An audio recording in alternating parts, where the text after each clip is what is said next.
my decision to sit with ayahuasca was happening simultaneously at the same time where my business was blowing up. But I had all this wounding around success and hard work. You know, I was making about $700,000 a year and I was empty. With the coming online of these beautiful medicines, there's also this shadow of people serving the medicine in a not right relationship way, or harvesting the medicine in an unethical way, not being in right relationship with the tribes. People are hurting out there and don't want medicines to be shared. But for every one person who's angry about medicine shared, there's an indigenous person in the tribes that's saying, hey, can you please do something with this? So my shaman, he has asked the person who coordinates our dietas in Peru to please carry this medicine back.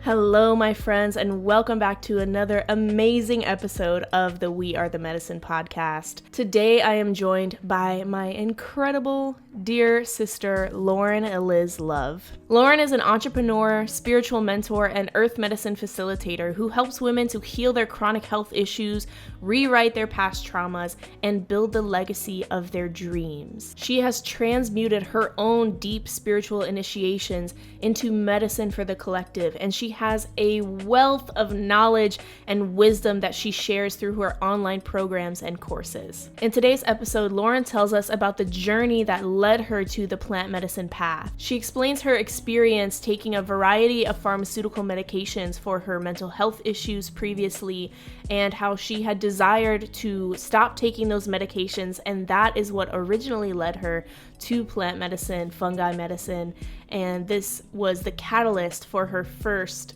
psychedelic experience with sacred mushrooms. She also tells us the story of being at the height of her business while simultaneously battling debilitating chronic health issues, which is what led her to make the decision to take an entire year off of her business and move to Sedona, Arizona in order to study with plant medicine and heal her body. Through her plant medicine study, Lauren came to realize that her physical and mental health issues were a result of her unprocessed childhood trauma. You'll hear Lauren tell us how she found some of the deepest healing of her life through working with medicines like ayahuasca, Kamba, and Bufo. We also get into a really important conversation on the topic of cultural appropriation and the ethics of white people sitting with and serving plant medicine. We examine how we as white people can do our best to remain in integrity and right relationship with these medicines, and how we can support and uplift Indigenous people. Lauren discusses the surprising and unexpected circumstances that led her to facilitating some of the same medicines that helped her heal her life. And she also tells us about some of the backlash she has experienced for sharing these aspects of herself online. You'll also hear us talk about what to look for in a plant medicine facilitator and what to do if you are feeling called to facilitate plant medicine experiences yourself. The path to becoming a facilitator of earth medicine is a deep initiatory path, and it's not for everyone. Lauren also discusses some of the lessons and challenges and initiations that she's had to go through on her path as a facilitator that have deepened her awareness and her ability to hold safe space for others. I had such a great time recording this episode, and I really hope you all enjoy it. It is seriously one of my favorites so far. So without further ado, let's get into it. All right, everyone, welcome back to the We Are the Medicine podcast. Today, I have a very special guest, my beautiful sister, Lauren of Love. Welcome, Lauren. I'm so grateful to have you here. Yay! I'm so excited. Podcasts with your friends are the best because they're very unfiltered and you get to be yourself and magic comes through. So I'm so excited for this. Yeah, that's my favorite way to do it. I just want to have more of my friends on the podcast because it's just like, it flows so much easier than trying to do it by myself. So I would love for you to just start with maybe a little bit of your backstory and sharing how you were led to the plant medicine path. It's like a love story. They should make a Disney movie about it. It's like, I feel like every plant medicine person has this like really beautiful story to tell about how they found the plants. And and I kind of think it's like the plants find us, you know? Absolutely. Yeah, so my journey, I had a lot of mental health challenges growing up.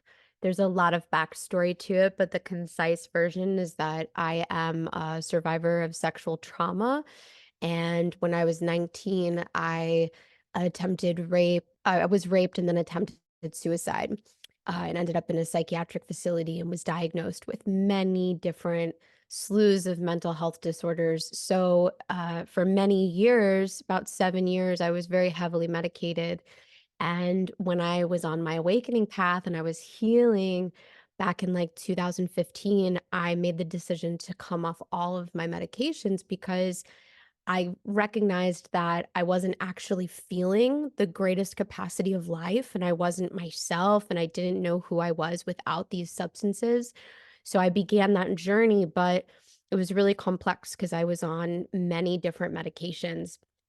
And so about 2018, it was like 3 years in, I realized that there were certain psychiatric drugs that were just um, they did so much damage to my mind that I really had something that I needed to fix and repair within my mental health that I couldn't find answers to. And I had tried everything, like they say the brain gut connection, right? I was working on that and I was meditating and I was doing breath work and I was trying all these things, but I wasn't really getting where I wanted to be. And the final medication, Prozac, was so hard to get off of. A friend of mine said, "Well, mushrooms are great for that." And so that was kind of what opened up my path, and I was really afraid at the time because I had no previous study with psychedelics. I had no experiences in my teenage years where I was using any of those types of plants. So, it was a very, very scary thing to do, but I knew that, it's kinda like I think the plants put you in a moment of desperation where you're like, "I've tried everything else. There's nothing working.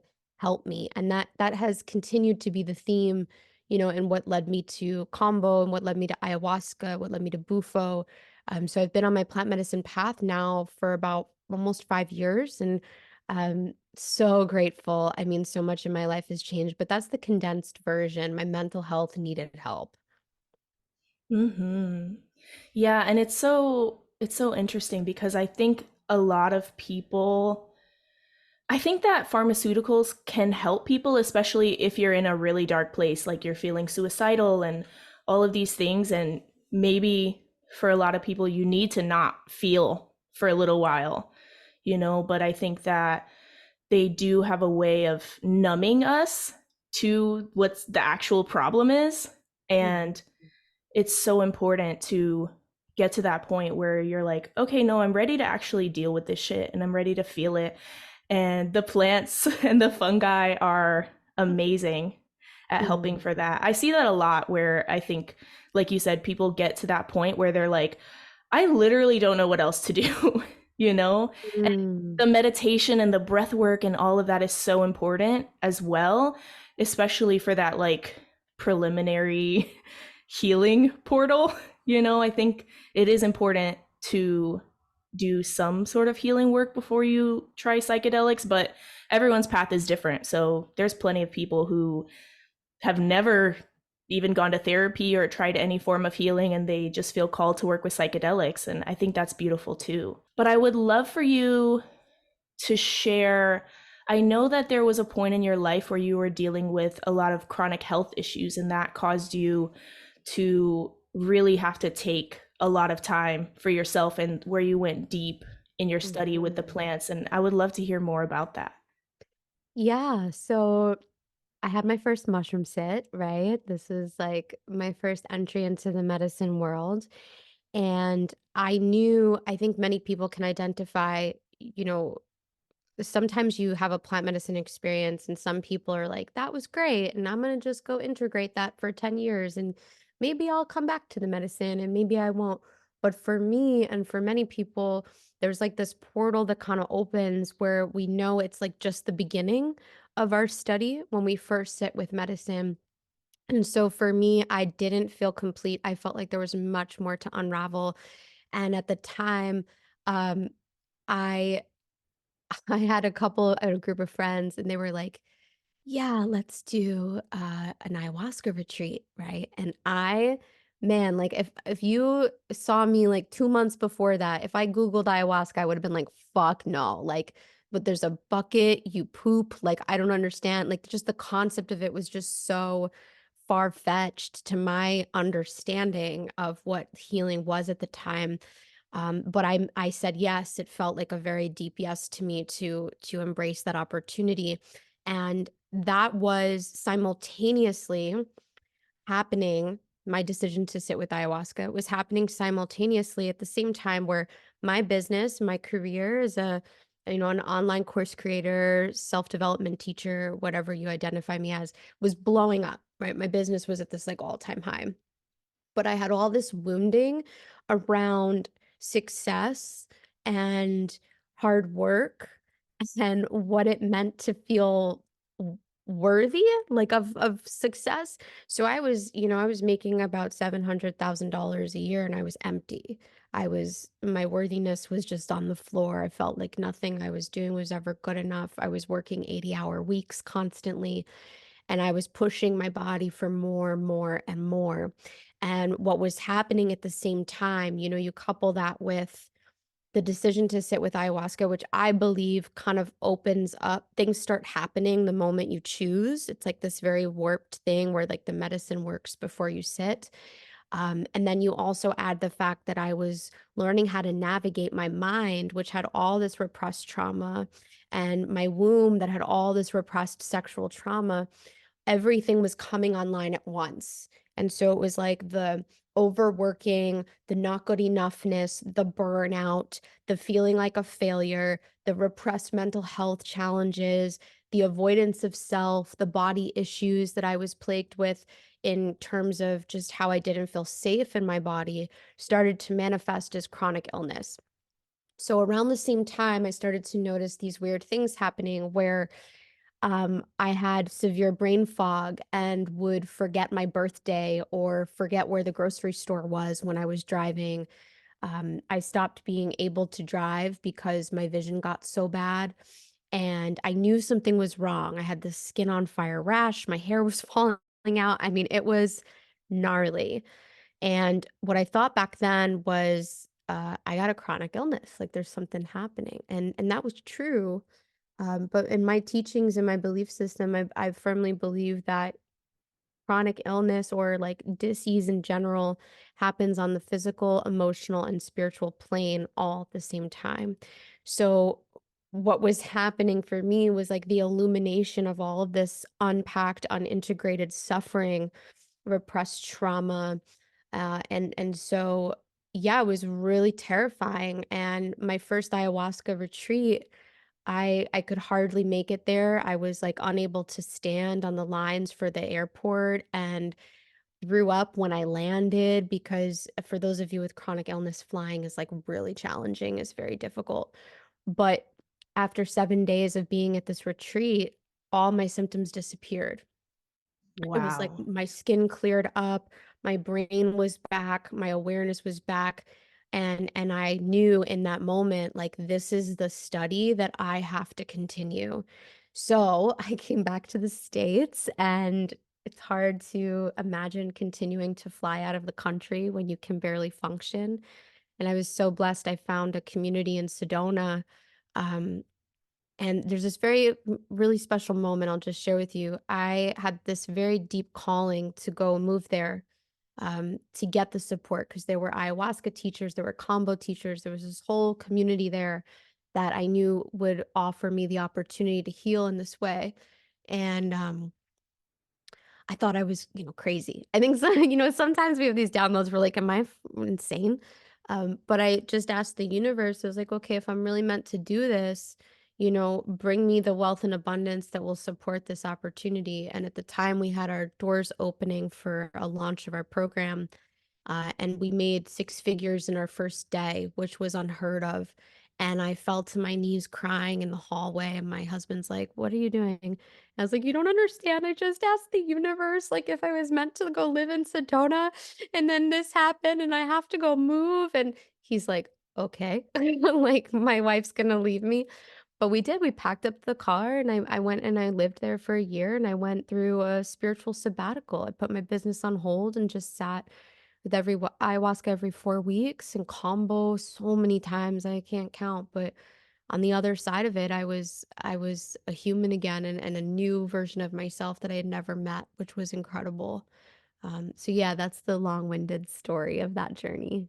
I love that. Talk about a dark night of the soul. Dude. Dude, Man. I wanted to like abandon my whole entire life. It was so hard. Yeah, and you think like your world's falling apart and then the plants like make you question your soul's purpose and my whole identity around business like at the time was just like not what I was becoming and I had to let go of that and aspects of relationships that had to change. I mean, the medicine is not just like sit down and have this experience around your inner trauma and then you're fine. It's like do that and then watch what happens and watch what changes in your world. And sometimes that's the hardest part for people is like the changes they have to make on the other side of this work. So, yeah, integration was was a lot, but yeah, I'm very blessed. Yeah, it definitely, I think that a lot of people probably struggle with integration. And I know myself in the beginning, I thought, like, I was so naive and I thought, I'm just gonna go drink ayahuasca and my life is gonna be perfect after, and I'm not gonna have to do anything different. Like, Yeah, good luck. right? Just so y'all know that's not really how it works. PSA, like, no.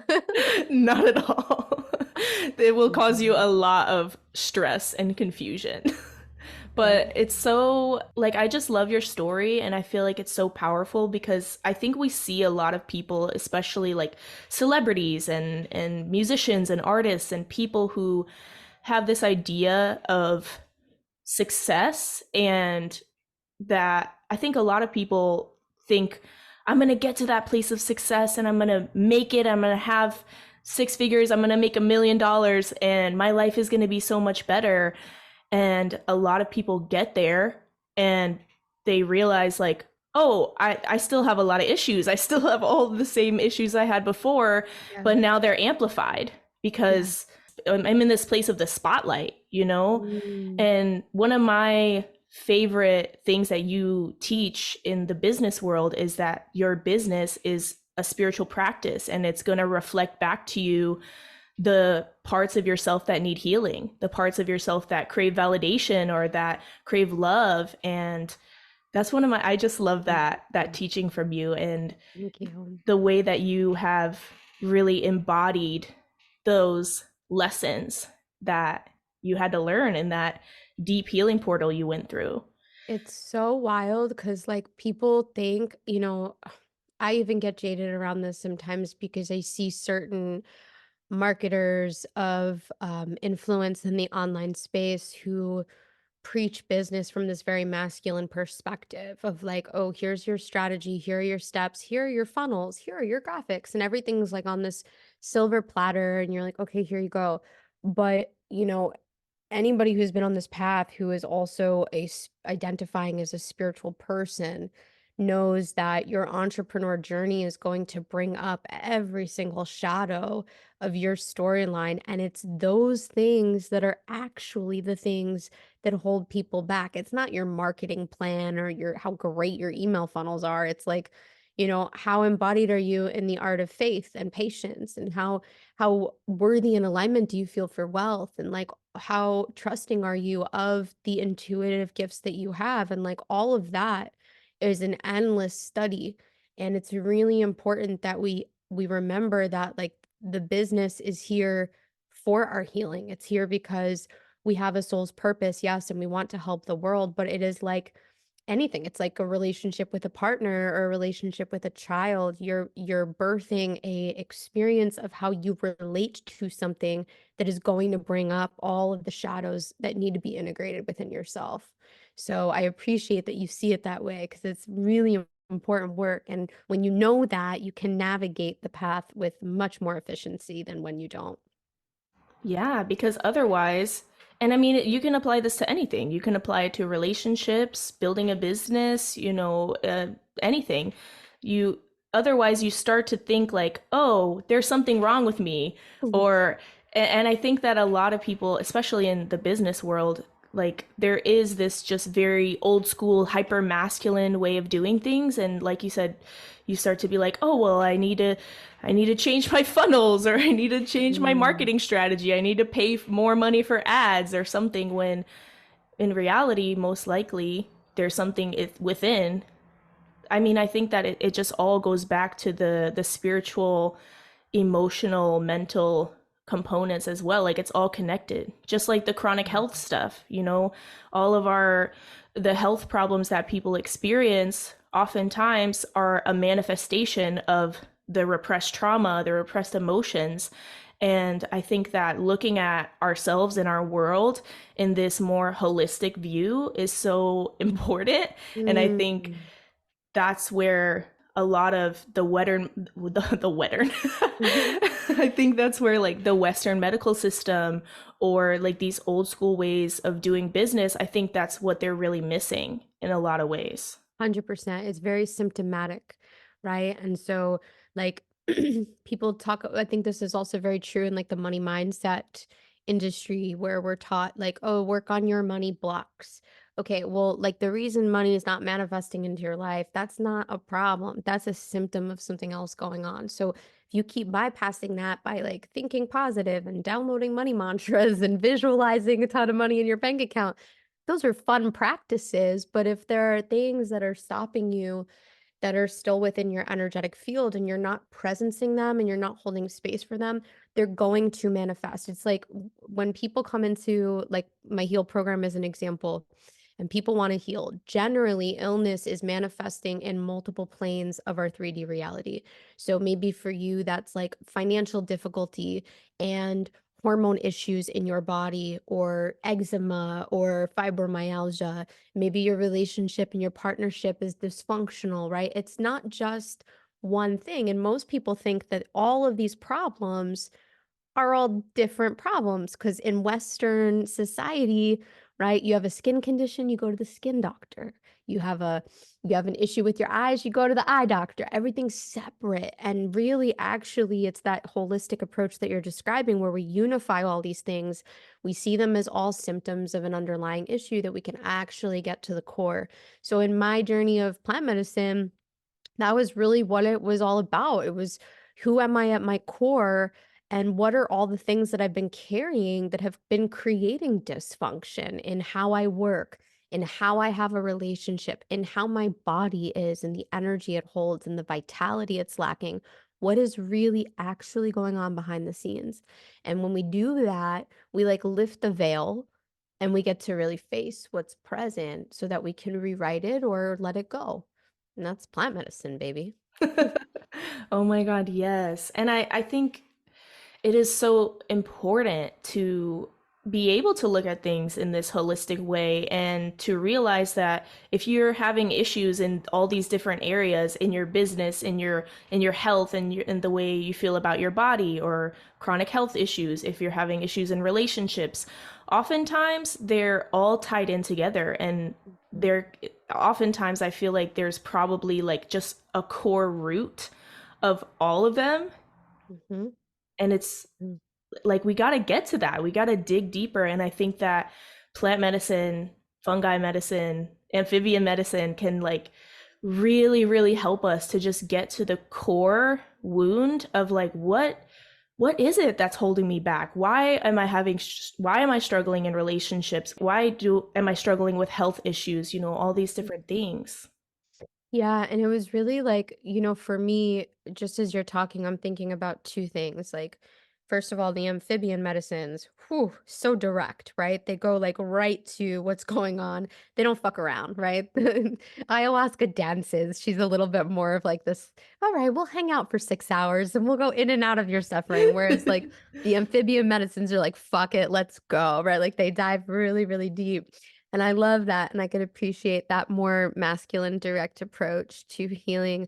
But yeah, what this is bringing up for me, just as you're talking, is like, I can't tell you, Serena, how many times I went into a plant medicine ceremony and I was like, all right, because I did this in layers, right? I'm sitting so often, I would have I had an understanding of like, you bring a prayer, you bring a strong prayer, you focus and you do good work, right? You have that firmness, that firmeza of like really standing strong and paying attention to what your prayer is.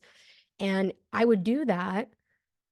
And then something totally different would come up in my ceremony. And I'd be like, what does this have to do with that? Like, I'm here calling in money abundance and I'm having visions of when I was like 6 years old playing in a forest. But if I'm not open to understanding what's coming up and what it means and as it's related to the root, I'm going to miss the whole point. And so it's just like, I guess what I'm saying is, the medicine is already holistic. All these medicines are already so expansive and so highly intelligent. They come and they find what you are struggling with, and oftentimes it's not what you think it is, right? And so we have to have that openness to explore our psyche, to be aware that like our intentions, we may not get what we want, but we always get what we need, right? Like that approach, it's very, very, very important. I think that's a big one. Like, especially with ayahuasca, I remember hearing that she's like 20% your intention and 80% whatever she needs to give you right now. Yeah. Like I've had that Mhm. happen where I've gone in, with an intention like I want to create more abundance. And then it's like I'm going into all of this inner child healing or like Yes. feeling like, why am I not enough? And then it's so easy to be like, well, that how is that related at all? But it's really all related. That's the core, that's the core. Mm-hmm. I would love for you, we touched on the amphibian medicines. I would love for you to talk a little bit more about Kambo and Bufo and maybe just give a little like short description for people who don't know what they are and how Mm. those amphibian medicines have helped you in your life. Yeah, so I'm a big lover of the amphibian realm. I had this when I was a little kid. I really wanted a bullfrog and my mom said no. So I made my science project that year be about tadpoles so that I could purposely get a frog. So I've always like been connected for some weird reason. I guess that's like yeah, it's a cool thing to know that as a kid I was like called to this realm. But combo was one of the medicines I found when I went to Sedona in search of answers. And this medicine is a really, really powerful medicine that is now coming online in a very popular way in the United States and in other Western world. Like basically what this medicine is a purgative. And ayahuasca's a purgative too, but that's not her number one intention, right? Combo's number one intention is often identified as purging, right? And the concept of this medicine on a spiritual plane is you pray, and whatever is blocking your field, you will purge out of your system through your combo experience. So whether that's sweating, shaking, crying, vomiting, going to the bathroom, we're clearing all of this trapped energy that's in our field. Now, this medicine is used in Indigenous tradition before hunting because what happens when you go through this clearing process is you come out the other side with like a stronger chi, like more sharp, more centered, more focused, more alert, and it opens up your energy fields that may be blocked. So it's a really, really good manifestation medicine. I often refer to it as a manifestation medicine. And my teacher used to say, combo is the medicine of sovereignty. It clears what no longer serves you to call in what you want. It's like the Ganesha of medicines. And I really resonate with that principle because for me, I was having a hard time with my physical body, and there was a lot that really needed to be cleared out of my energy field. For in the physical sense, it's like chronic illness is just so difficult, and combo was a very helpful medicine for me. Now, the scientific side of combo is that there's over 125 peptides in combo, some of which are bioactive, right? And so what happens is this medicine comes into your field and retrains your neurons to communicate properly. So people who have issues with their mental health after coming off of pharmaceuticals, people who have gut issues, lung issues, joint issues, pain issues, Kambo tends to be a really effective medicine. The medicine's applied to the skin with burn marks that are called gates, and that's where we open up the first layer of skin and we apply that medicine. And then you go through your process, which I know I've served you before, so I'm sure we could just riff on it. But it can be really intense, and it's a medicine of strength. It's a warrior medicine, and it was a really helpful one for me on my path. So, yeah, that's Kambo, and it's not a psychedelic, but it's a very spiritual experience. And then Bufo is the God molecule, right? You know, we say ayahuasca is the grandmother and Bufo is the God molecule. And so this is a medicine that we smoke from a toad in the desert, and it brings you to oneness, and it's an essence. It's really hard to describe, but it's a oneness that you experience when you're in the medicine that there's no real words for it in my book, and it's more of a shorter experience. It lasts about 20 to 40 minutes. And yeah, there are a lot of things about these medicines that right now are really dear to my heart, because with the coming online of these beautiful medicines, there's also this shadow of people maybe serving the medicine in a not right relationship way, or harvesting the medicine in an unethical way, not being in right relationship with the tribes. And so this is coming up much more, as we are seeing this medicine come more and more online, and also the safety, right? That's really important, the safety of these medicines. So yeah, I mean, we can riff on these wherever you want to go, but there's so much to talk about when it comes to the amphibian line of medicine work. Yeah, everything you said is really important. And I think that as these earth medicines become more popular, it is really important that we remember to honor the lineages that have carried them for centuries and honor the indigenous people who have held this wisdom, in secrecy for a lot of them for thousands of years, you know? And I think that that is so important, and to learn from them and to respect the medicines by not over harvesting and all of these things. I think that is just so so important. Hey friend, if you are interested in plant medicines, or if you're on the plant medicine path, or even if you just like to work with plant medicines to enhance your spiritual practice, you are going to love Four Visions Market. Four Visions Market has a wide selection of many different spiritual tools that can help enhance your spiritual practice. They have just about anything you could imagine to fit your personal spiritual needs, such as an amazing collection of hape, which is my personal favorite thing to buy from them. Four Visions is my go-to place to get hape, and my two favorites from them are Divine Mother Rose and the Ojo de Jaguar hape. And even if you're not into hape like me, I promise you they will have something you're gonna love. They have a wide selection of spiritual tools, with anything from ceremonial cacao to botanical tinctures such as king nettle tincture, which, by the way, nettle is one of the most amazing and nutritious plants that you can put in your body. So everyone needs them, a little bottle of king nettle tincture. They also have some amazing healing lotions, Florida water, yoni steaming blends, tea blends, sananga, and they have an entire line of CBD products, including tinctures, body butters, pain salves, and even a little something for your pets. And the beautiful thing about Four Visions is that every single product in their marketplace is created handmade by indigenous people of the Amazon. And what I really love about them is that they give 50% of their profits back to those indigenous artisans to support them and their families and the tribes, and make sure that they are healthy and beautiful and thriving as well. I am so grateful to be partnered with Four Visions. I really believe in their message and their purpose in this world. I love the way that they support and give back to the indigenous communities in the Amazon.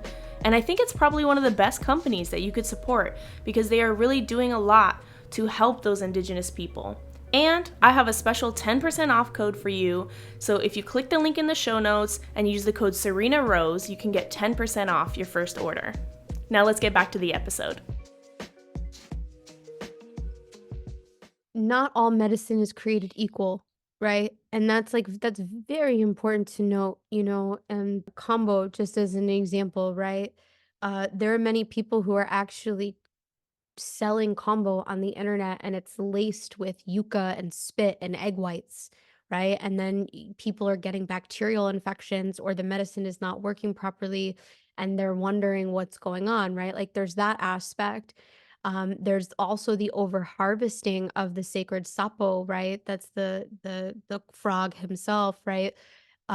Know where your medicine comes from. Like you want to walk in right relation. That's like the first step, is knowing where your medicine comes from, knowing who serves you, where they're getting permission to serve. Me, for example, in serving combo, I feel very in right relationship with my work, because even though I am a white woman serving medicine, and that is cultural appropriation, right? I can also identify that there's this tribe, the Kokama tribe that we work with, that is in poverty, and they are now working directly with my teacher and gave my teacher permission to serve and pass on those traditions, because in doing so, now they're getting funding to create more infrastructure for homes and for water and for school for their children. And so because we're in right relationship with that tribe, the medicine that we are purchasing is going back into those tribes, and those tribes want us to carry forth this medicine. So it's like, we have to remember that this is probably not where we wanted to take this direction of conversation, Take it but wherever you want. we got to take it here. It's so important. Like, I struggled with this for so long. Like I would share a video on Instagram of saging, and I would get just like ostracized, or I would say something about shamanic technology, and I would have so many messages saying that I was a horrible person, right? People are hurting out there and don't want medicines to be shared. But for every one person who's angry about medicine shared, there's an indigenous person in the tribes that's saying, hey, can you please do something with this? Like my shaman, Papa Gilberto, for ayahuasca, he has asked the person who coordinates our dietas in Peru to please carry this medicine back, because in his tribe, there are no preceding children to carry this medicine. The lineages are dying, right? They're dying. And the people who are carrying these medicines, they care so much about their traditions that they want to share them. And yes, that's not everybody.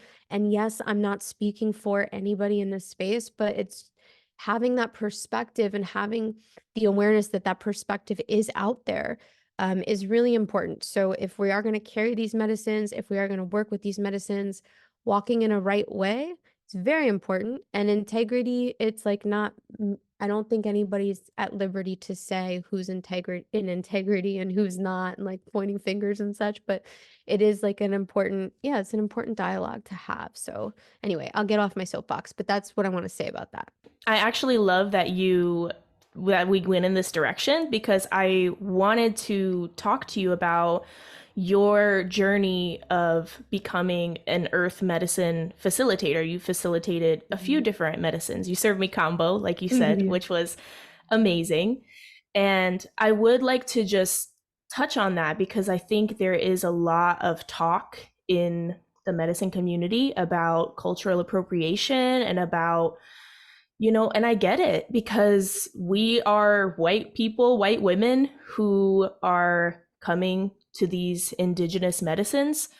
And it's very understandable that a lot of indigenous people of color, see that as like, what are you doing? Like, why are you just trying to take these medicines just like you've taken everything else from us? I like really have a lot of deep compassion for that. And I understand like that wounding of like, white people have literally tried to erase these traditions and try to like make sure that these medicines don't get seen. White people have stolen from us. So how dare you, And like, I really understand. And like I said, I have a lot of deep compassion for that. And that's why I think it is really important for any white person or person who's not part of the indigenous lineage that these medicines come from. I think it is really important for us to be humble and to have a lot of respect, and to just come with the intention of learning and knowing that there's so much that we don't know. Mm. And I also see how our American Western society really needs healing. It's so important to honor these indigenous lineages and to learn from them and to respect them and to talk about them and to support them financially, you know, with our words, with all of these things.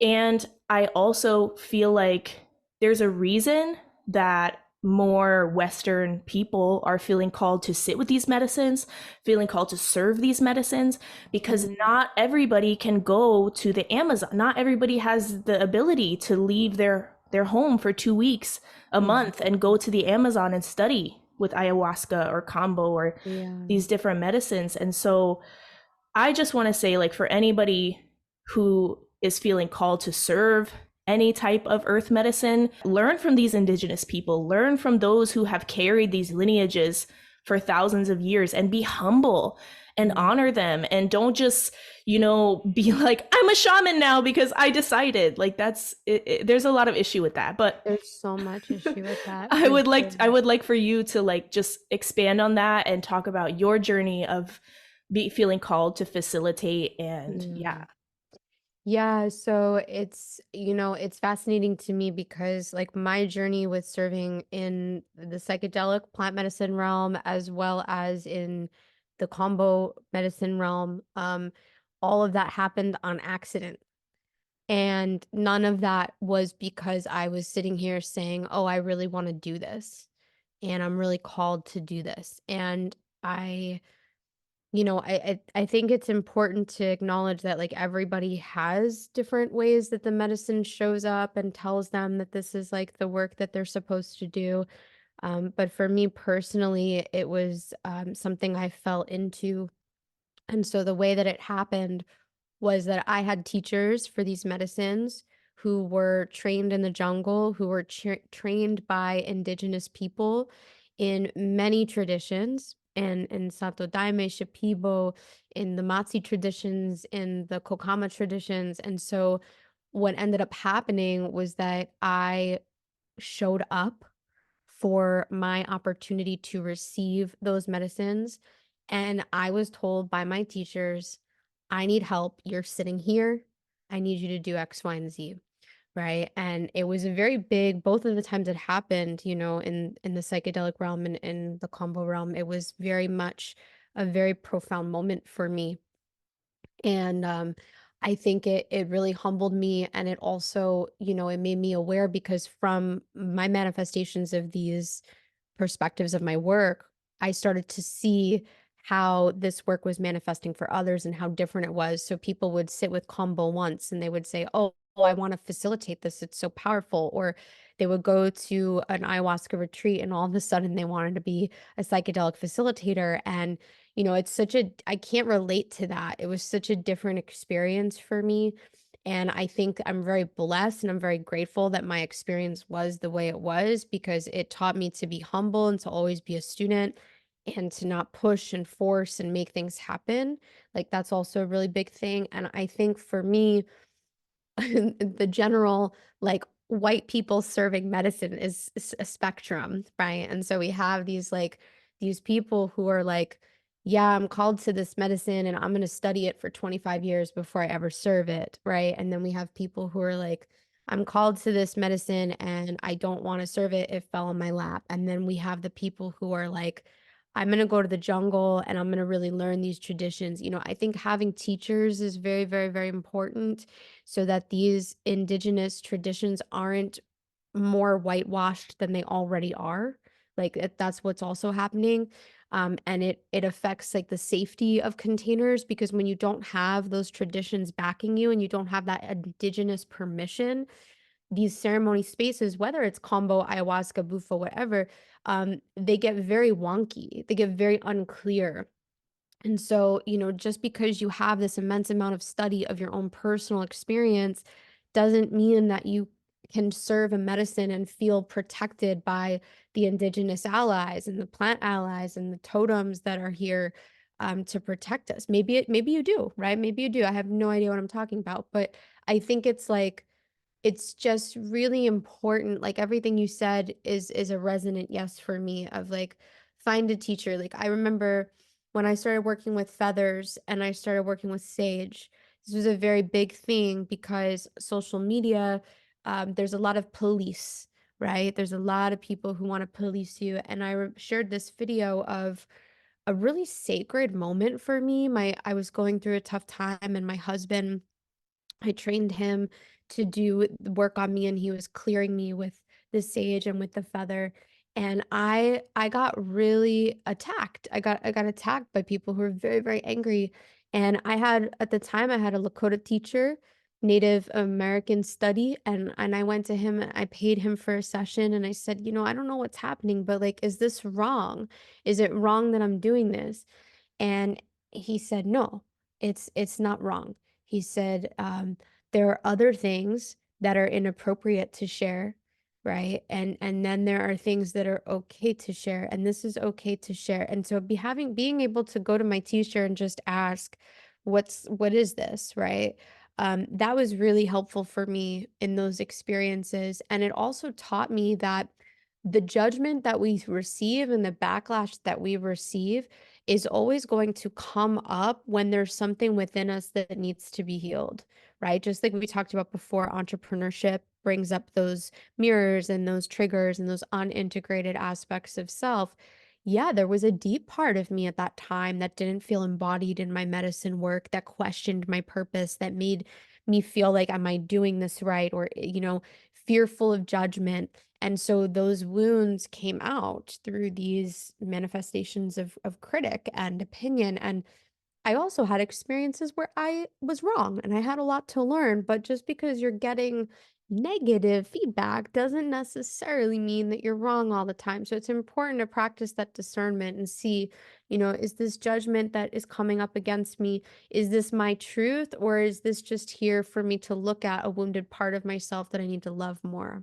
That make sense? Absolutely. I deeply resonate with everything that you said. And yeah, like I said, I just think it's really important for us as white people coming into these ancient traditions to like really just be mindful and be humble. And I definitely see people who, are very quick. They sit with ayahuasca one time and they're very quick to just put shaman in their Instagram Hate bio. it so And much. it's very egoic. It's so And yeah. I think that we just have to be very, very aware of ourselves. And so for me personally, I was in a deep study years ago with the mushrooms, and I had one experience with them. Like I was sitting with 3.5 grams like once a month about by myself, like solo. And I had an experience with them at one point where they said, you're going to bring this medicine to people one day. And I was like, what? Okay. Like I still was just kind of like, okay, whatever. Like, and then, my second night that I ever sat with ayahuasca, she told me, you're a medicine woman. And I was like, I was actually shocked. And I was like, no, I don't think that's, are you sure? Like I was in this conversation with her for a good, like maybe 30 minutes to an hour, obviously time in that spaces. And I was just like, I don't know, like, really? Like me? And I was like, I started crying and I just felt so humbled and so honored because I understand like the power that these medicines have, and I think, and that doesn't mean that I'm going to serve ayahuasca one day. I don't know. Being a medicine person can mean a lot of different things, Many different things. Yeah. And like, I just think it's important for anybody that is feeling called to serve these medicines to maintain that humility and to know like how important this is. Like these, I mean, I had another journey with ayahuasca where I was just really seeing and feeling the power of these sacred medicines and how they literally have the power to help us change the world. Like I feel emotional even thinking about it because they're so important. And no, they're not for everybody, but for many people, they can be so transformative. And something that one of my teachers told me at the end of my first ayahuasca retreat, she said, now all you need is patience. And I always take that with me because this is not something that you want to rush into if you're wanting to facilitate anything. And that's why, although I feel very deeply called to serve mushroom medicine to people, at this point, I've only served close friends because it's important to, not just dive in the deep end. And like you said, it's important to have teachers and to learn from people who have sat with Indigenous people and to sit with these Indigenous people yourself. It's just like, it's so important to just be humble and patient and take your time. Like there's really no rush. You got your whole life, Dude, I have had so many moments where I've gone to my teacher and I have said, I don't want to fucking do this, because the initiation that like people don't really understand until you're on the path. So if people are listening and they're on the path, you probably get it. But when you're feeling a call to carry medicine of the earth, the initiation that you experience is no fucking joke. It's hard, man. It's hard. Like I don't know if everybody learns like this, but I have learned some of the hardest lessons about being trauma informed and communicating in a right way in a ceremony space, and not holding someone's fear and not projecting storylines, and being compassionate and being patient, but knowing how to hold an energy of a container that you're leading. Like there's this whole complex study that you have to experience, and the lessons that come in that initiation process are brutal. I had a really deep conversation with my teacher last month in one of our ceremony gatherings, and he said, he's like, Lauren, when you serve, that's what he said. He was like, when you serve, and I was like, no, no, thank you. And he got mad. He got very mad. He goes, what do you think this is? Are you naive? It's like, what are you gonna do when I die? You're gonna carry this. And it was this moment that I was like, uh, like, holy shit. Um, and like, I'm going to take my time, right? Because if that is what's going to happen, and that is the trajectory of what he's desiring and the permission that he's giving me with, I want to make sure that I'm in the right way. And that's about, for me, I'm always asking like, how can I be in more of a right way, right? How can I be in a right way with spiritual practice? How can I be in a right way with communication? How can I be in a right way with self-love, with relationship dynamics, with the medicine itself, with the indigenous, right? Like if you are on any type of path, that question of how can I be more in a right way, the answers are going to always evolve, but it's always a question that we want to be present with and make a priority. So yeah, I think it's a crazy complex journey. It's a beautiful journey. Congratulations to anybody who's on this path. High five to you, because this is hard fucking work and it's no joke.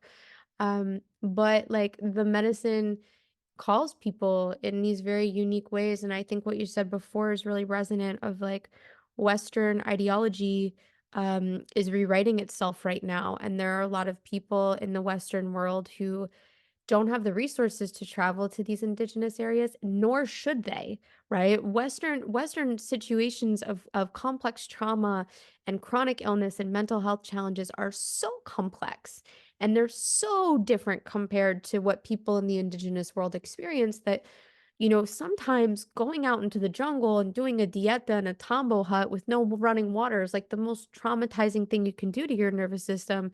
And people, not everybody needs that. Some people need safety in a home, and some people need nourishment and Western comforts to feel safe, to allow themselves to open up to have these experiences. Some people need titration of the medicine, which is drinking medicine a little bit at a time before you build up to a place where you're ready to go deep. And yeah, we just got to meet ourselves where we're at. So yeah, complex conversation, complex components of this, but ultimately it's all really about just walking in a right way. Mm-hmm. And I just love what you said because I fully agree. And I know people who have said, you know, I when I sit with ayahuasca the first time, it needs to be in the jungle. It needs to be with indigenous people. And I fully respect and understand the intention behind that. And also, I mean, I still haven't been to the jungle. Like, I've been Yeah. to the jungle of Costa Rica, but not like In a Peru. nice retreat center. Yeah. Yeah, that's very different. Yeah, yeah. It's But hard, man. it's, I mean, I'm sure you can vouch, like it's intense Hard. and it's a Yeah. lot. And I, Yeah. I think that there probably is a lot of benefit for Western people to have a facilitator who has grown up in this society and can understand the complexities of this world that we live in. Mhm. Because, I mean, even just with the integration aspect, like we mentioned before, I remember hearing a woman that I follow say that when she was starting on her medicine path, it was very early on before it became popularized. And there was no concept of integration because indigenous people, the medicine is integrated into their lives. Yes. So it's very different for us as Westerners to go through these experiences and then to come home to our 9 to 5 job in the And city. our computers and our televisions and the noise and the day-to-day responsibilities of life. Like, yeah, it's hard. Like I even for me, Serena, like I don't tell many people this, but like when I go to diet in the jungle and I come back, it's like this very same pattern where as soon as I return, like I get into a big thing with my husband about the television, music, noise, cell phones. Like I can't, it's too much because I've taken this very long rest where I'm not with any technology for 2 weeks and then I come back home and I'm like, whoa, this is like very jarring and it's hard to integrate. So, usually my trips, I come back home and there's several weeks where I just can't have the television on in the house at all. Um, and yeah, so I don't know. I think, yes, we have to just acknowledge that our differences are very unique and that we can meet our needs in an authentic way and find right relationship facilitators and do this work in a good, safe way. Yeah, just stay humble, stay patient, like, and remember the most important thing is that every master, every teacher knows that they are always a student. And Mm, if you come across anyone who's facilitating medicine and has that energy of, I already figured it out, I know it oh, all, then run as fast as you can in the other direction because that another is not another what you thing on want. this. Another thing on this too. I'm a firm believer, like for me personally, what helps my nervous system rest and ground into the embodiment of quote unquote facilitating, right? Um, I don't have this drive to make a ton of money with medicine.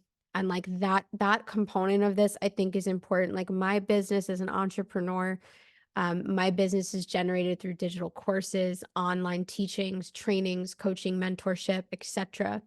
And that's my business. Everything else is service. And I think that for me has created a really healthy, right relationship with my work because the medicine work that I do translates into my offerings in the online space. And I think that for a lot of people, what we're forgetting is that sometimes the medicine is not asking us to carry the medicine the way that we think it is, right? Like, oh, she said I'm going to carry this medicine and that means I'm going to serve ayahuasca.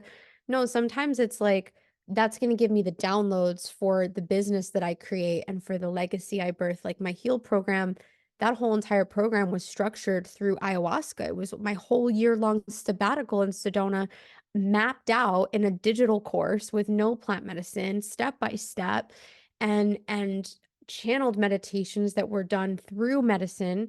So it's like I think that's also just really present for me of like, what are you hoping to gain?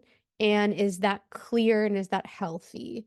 Right. And so for me, I can really sit here and say, yeah, I don't make any money when I serve medicine. And like that feels good for me. It's not for everybody. Some people, this is their livelihood, and I can understand that. But yeah, it's service. It's for me, it's the way that I give back, and the study translates and gives back to me through my online legacy and what I create in the world. But that's just me. I love that. And I think that that is just a big thing to remember is like you're here to be of service. And I just want to say like I love that you created an entire program from the lessons that you learned and the process you went through in ayahuasca, but Mhm. there's no ayahuasca required, you know? And Mm-mm. I feel the medicine moving through you in all the work that you do, and it's just so beautiful and so needed in the world. Yeah. Be the medicine. That's like, so ayahuasca calls people very specifically to be the translator for the world that's not ready to sit with medicine. So we have to be open to that perspective as well. Like there are many ways to carry her, and like it's not always what we think it is. And so yeah, thank you for saying that to me. Like I feel her deeply. I feel her in my life, and she's a big part of my work. She's a big part of my prayer for children in my lifetime, and mission in my lifetime, and relationship with my husband. She teaches me in all the ways. And I let her run through my life in all these different ways. And I think that's, yeah, just really beautiful. Medicine is here to affect all areas of life. Amen. Aho. Hmm. Uh, is there anything else that you feel called to share before we wrap up this amazing podcast? Mm. If you don't want to listen to anything I said, that's okay too. Like I think that's just what I wanted. There are a lot of people out there who are like, I know all the things. And there's a facilitator I'm thinking of specifically who she's facing a lot of heat right now in the medicine community. And I've been watching a little bit on the sidelines. And part of the reason is because she literally preaches that she doesn't have an ego, right? That's her thing. She said, I don't have an ego. Um, but what I'm saying, and why I'm bringing this up is like, you I want to be mindful of like the ways in which my way of speaking come across, and if it is coming across in this way as me knowing all the answers or having all the solutions or knowing the truth of the truths, right? Like I just want to shelf that and say no, and just say that this is how I operate. This is me being vulnerable about my perspectives. I'm sure there are many different people who would have very strong opinions that are different than mine. And I think what's really important in this world is that we give ourselves space to learn and grow with one another, and to be able to share our points of view, and not have it be in a violent way of communicating. Right? It's like there have been many times in my timeline where I've shared a perspective, and then through talking to somebody realized that maybe I was wrong, or maybe I have to look at things a different way, or maybe I have to understand something a different way. And so yeah, I just want to say that of like the attachment to like finding who's the one that's saying all the truth. Like it's just not that's not how this game plays. We're learning and we're growing together. And then the other thing I will say is that, like, if you are here and you're studying plant medicine, or you're feeling called to plant medicine, like, know how to ask the right questions. I think that's really important when you're going into a medicine space. I like to, if I can share maybe just some of the things that I like to ask, right? Like, obviously, identify your needs. Um, when I first picked where I was going to go diet in the jungle, it was such a big decision. I didn't want to sit with any Westerner that was traveling to Peru to serve medicine. I had no interest in that. And I didn't want to sit with a young facilitator. I wanted to sit with an actual shaman. And by my definition, a shaman is somebody who's been initiated at the age of like 10, 11, or 12 to go do a diet in the jungle for a couple of years through their tribe, through their lineage. And so I found that Papa Gilberto, he studies, he works with many different plants, but his plant that he dieted was Noira, which is the tree of light, and he dieted the wind of Noira. So I think it's, you got to know what's important to you. Okay. Like, no, and don't compromise your values because you're hungry and you just want to do it. And you found this little ayahuasca thing on the corner in New York City in a hotel. Like, just be smart, right? Like, don't compromise. She will appear exactly as you need her. I have a friend, just as an example, I have a client of mine who really wanted to sit with ayahuasca. And I told her, she's like, how do I find the medicine? I said, pray. Just pray. And she calls me. She's like, Lauren, you're not gonna believe it. The Huni Kuin are coming to my village, like literally, like right around the corner in Australia. And so she went, right? It was just really amazing. So yeah, don't compromise. The second thing is like when you're going to sit, you want to ask where the medicine is sourced, right? Like if people are getting medicine from Peru, that's a whole different conversation, my opinion on that, right? Bringing Peruvian medicine into the States. I have a very strong opinion on it, but where is it coming from? The tribes, where are you getting this medicine? Is it being blessed before it's traveling? Are they using water in the States to cook down this medicine, or are they not, right? Like all of that has an impact. Um, Asking your facilitator where they trained and who gave them permission to serve and how long they've been facilitating. I had a ceremony in Costa Rica a couple of months ago. I went back to the place where I started my journey, which I don't recommend for first timers. And I went up to the facilitator and I said, I just to feel safe, I sit a lot and I want to know like how long you've been serving. And his response was, we could talk about that after because I don't do interviews before ceremony. And so so I was Uh-uh. like, okay, bye. Like, you know what I mean? Like, thank you. I got my answer, not for me. And it was a disastrous ceremony. So glad I didn't go. Right. So, how long have they been training? How long have they been sitting? How many guardians are in the space? What are the rules about touching? Right? Is this a prayer focused container or is this just something that everybody's doing and partying up? Right? Like, ask the right questions and yeah, that's all I'll say. I fully second everything that you said. Like, and going back to the other point that you made, like, you don't find the medicine, she finds you. Mm-hmm. Mm-hmm.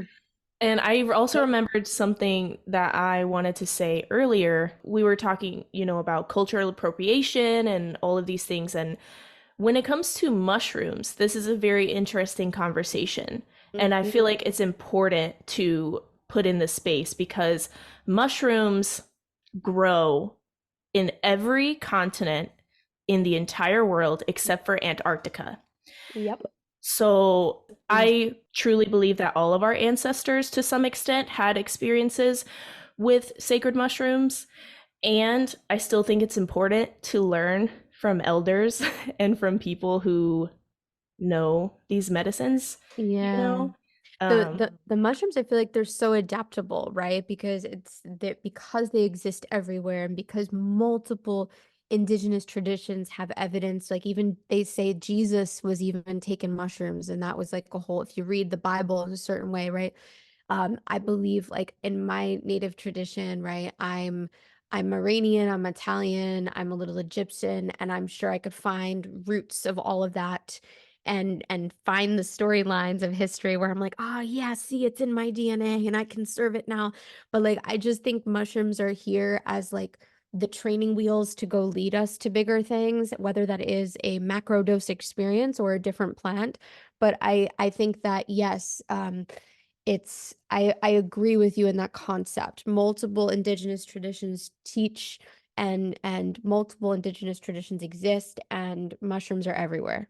So, like let los niños, the little children, like let's give ourselves permission to play a little bit in that approach. and still having right relationship, Yeah, like it's very important with whatever medicine you're working with. 100%, Mhm. 100%. Thank you so much for coming on here. This has been so fun and just Yeah. beautiful to catch up with you. I know, I love it. It's really cool. Like I appreciate all of the reflection and the sharing just around medicine that you're holding space for on this platform. I think it's so needed. And the more stories we can document and share that are in a good, healthy way, the more we can educate, the more we can be vulnerable. I feel like the more we can really unify as a collective and really hold space for all of our medicine to like come together. So, yeah, thank you for holding the space and thank you for having me. It was so beautiful. And I love you, Oh. Serena, so much. Yeah, honored. I love you so much. And yeah, that's really the whole reason that I started this podcast, is because I felt like there's a bit of a gap in some ways. I think that it's becoming more common, and I have pages that I follow that talk about medicine and how to be in right relationship and all these things. But as we are entering this psychedelic renaissance, as they say, Yeah. it's just so important. Like, I see it all the time. I hear comedians and people talking about how they just like Glamorize it. oh Yeah. my god, and just like taking mushrooms as like a party drug. Or I Yeah. heard of, bro, this is just a quick thing, but Let I heard me, a yeah, let me. story of a comedian. I was watching a podcast and he said that whoever the facilitator was served him some sort of ayahuasca mushroom blend and Oh, ma, yeah. left him alone in a room for hours. Like, he seemed to have a good experience, but my from my like just learning the lessons that I've learned, I'm just like, that is a huge no. Like, don't Dude, do that. I got a better one for you. Ready for this one? This, I know we're out of time, but I just want to share this because it's super juicy. I went to go get a You're good. massage with this woman in Vermont, and she was a medicine sister, and we really connected. And she was telling me about her friend, and she said, my friend just went to the worst ayahuasca ceremony. She had bonk medicine, which generally means, okay, for context, it means that it's very fear-based, okay? Or it's like really uncomfortable, really scary, unsafe. She didn't feel safe with this facilitator, but she drank anyway. And then the facilitator thought, because she was inexperienced, that she gave her too much medicine. So she started to give her charcoal pills. And when she wouldn't calm down, she locked her in one of the rooms and she crawled out of the window and ran over to the neighbor's house and was rushed to the emergency room and ended up having like a full psychotic break. So, not to like not to close on a bang, okay? Like this woman ended up shaving her head and having this like huge kind of like rebirth moment, and she said it Oh was my like, god. yeah, she said it was beautiful. She's so grateful it happened, changed her life. Good for her for thinking positive. And also like that could be totally unavoidable. It could totally be avoidable. So yeah, please safety first, guys. Safety first. It's Yeah. so Case in so point. important. Like, if you don't feel safe, don't do it. And No, no, yeah. no. I even tell people in our ceremonies, right? I'm like, if you don't feel like drinking, you don't have to, right? Like you gotta trust that feeling that you have because the frequency in which you drink in is the frequency that your container is going to hold. So that's really important to know as well. Like obviously in ayahuasca, you're going to be facing shadow patterns. And if you're somebody who generally doesn't feel safe in her life, that is probably going to manifest and you're going to have to look at it. But in it's possible to do that in a safe container in a safe way. So if you are feeling those feelings coming through in your field, trust that, listen to that. That's it. Mhm. Yeah, trust yourself, and everything that you said, everything that we've talked about, just know where your medicine comes from, know the facilitators, like what kind of experience do they have. These things are so, so Mhm. important because, like I said earlier, these medicines have the power to help us change the world and help us change our lives. And we cannot forget the immensity and the potency in that. They are incredibly powerful, and safety is really important. Mm. Thank you, Mama. Thank you. I love you so much. Feel free to let Um, everyone know where they can find you, and I'll put your links in the show notes and everything for you. yeah, so you can come to Lauren of Love on Instagram. Lauren of Love. I also have the Lauren of Love podcast, and laurenoflove.com is the place where I house all of my digital courses. There's actually a really cool course on there, Plant Medicine 101. It teaches you kind of the umbrella of all the different archetypes of each medicine, how to walk in a right way, questions to ask for safety, and which medicine. I think sometimes people have a hard time identifying, like, based on my needs, what medicine would be right for me. And so that class really explores all of that. So if you're called, you can go to the website laurenoflove.com and check it out. I love that. Definitely check out her course. Lauren is amazing. She's a great teacher, so just go and follow her because she's the best. I love you. Thank you everyone for watching, and I hope you have a good day. Bye, guys. Thank you so much for tuning in today. If you're watching on YouTube, don't forget to like, subscribe, leave a comment letting me know how you liked this episode. And if you have topic suggestions for future episodes, feel free to leave them in the comments there. If you're listening on a podcasting platform, it would really help me out if you could leave me a nice review, letting me know how you like the podcast so far. Thank you so much and stay blessed.